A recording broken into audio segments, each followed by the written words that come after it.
So what are we looking at here? Is this tube half full? Is it half empty?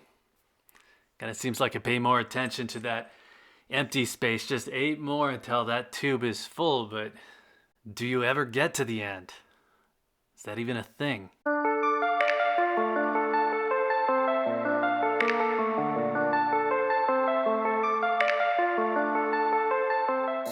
So I've made a few videos about whether or not there's a point where you have enough gold. Same goes for silver. And people will inevitably say, no way, you can just never have too much. It's the popular thing to say around here. But I think that you can. You can have enough gold. You can have enough silver.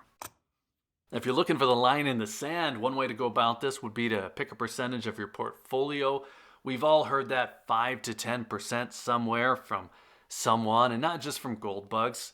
Financial outfits, TV personalities have used it. They've thrown it out as a portfolio hedge number. So if they're saying 5 to 10%, is 6% or 11% of your portfolio too much?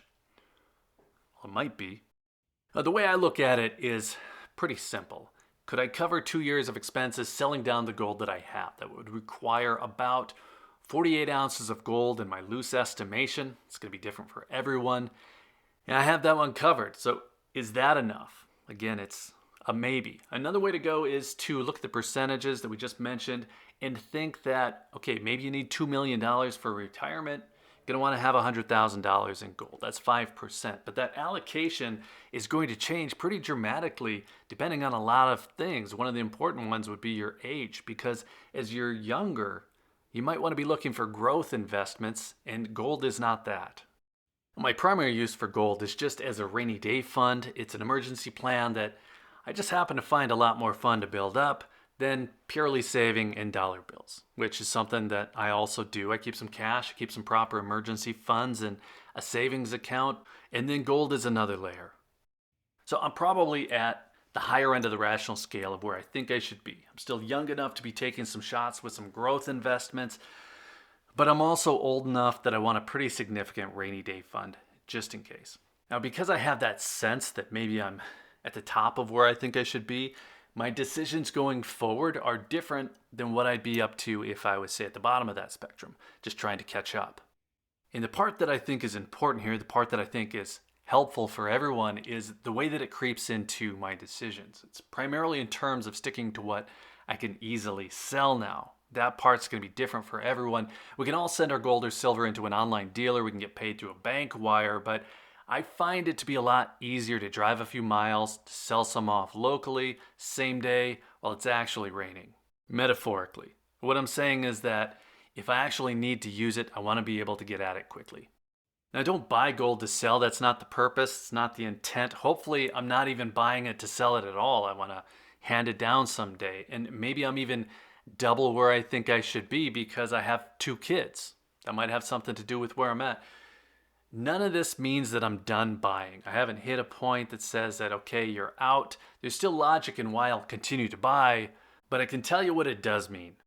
In really simple terms, it means that I'm buying what my local shops want most, or I'm buying what I want most. Simple as that. Everything is one or the other for me at this point. Now, I've mentioned this before, but I haven't really explained what happens after I hit that goal, because it gets a lot more important to me once I'm past what I think is enough gold. At that point, I want to make sure that I can also get out of it if I need to.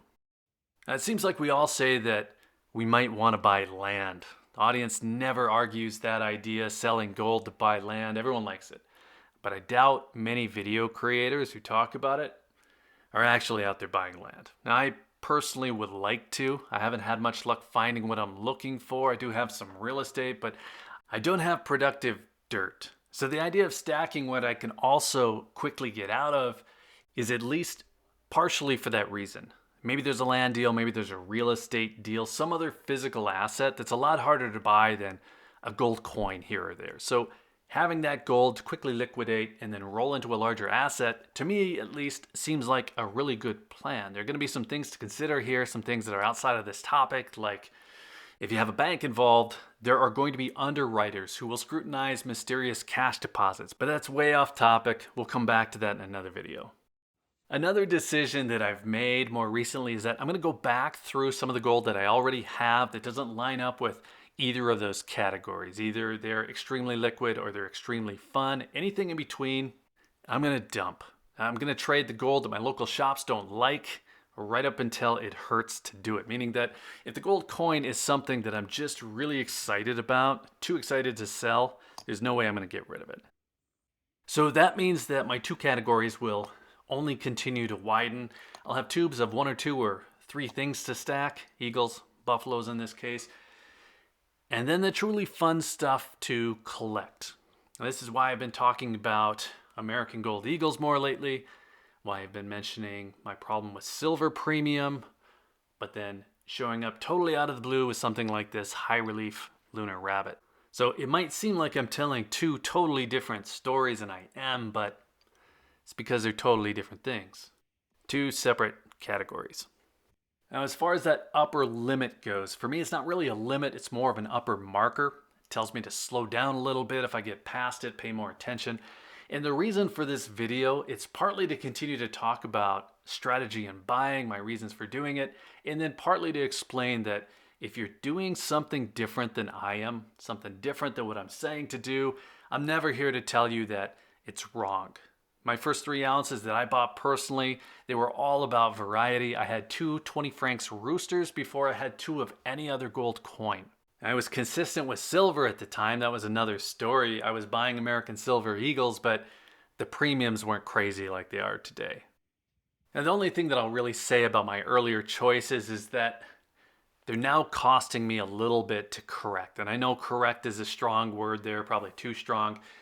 But if I dump a Great Britain Royal Arms coin, I'm going to lose premium unless I want to spend the time to sell it to a private seller, which I normally don't want to do. Now, another thing that stands out to me is that when I talk about this idea of having too much gold, well, it doesn't really apply to certain things. I don't really feel like it can have too many American Gold Eagles, too many gold buffaloes, but I do feel like I can have too many random coins with no real collector value. If that perfect land deal sneaks up, I can very quickly sell any amount of eagles or buffaloes that I want. It's the random stuff that would be more of a pain. And if those eagles and buffaloes are easier for me to liquidate, it just stands to reason that they'll be significantly easier for someone else like my wife or my kids to liquidate. There's always that consideration. Who will actually be dealing with the sale? Maybe it's not me, maybe I hand it down, maybe I get hit by a bus and my wife has to sell it. And if I don't end up selling that gold personally, and whoever ends up with it needs to use it, I'd much prefer them to have something easy to understand and easy to act on. Now, that's not really a factor in how much gold I think might be too much gold, but it's another reason why the line is blurred for certain things. What do you think? Is there a point where you either have too much gold or you think that maybe you need to be more careful about what you're buying, or is this just somebody else's problem? They can deal with it when they get it. Let us know. And while you're in the comments, be sure to hit the like button if you found any of this interesting. Be sure you're subscribed with notifications turned on if you'd like to see more on the topic. And if you're still here, thanks again for watching. I always appreciate your time. Take care.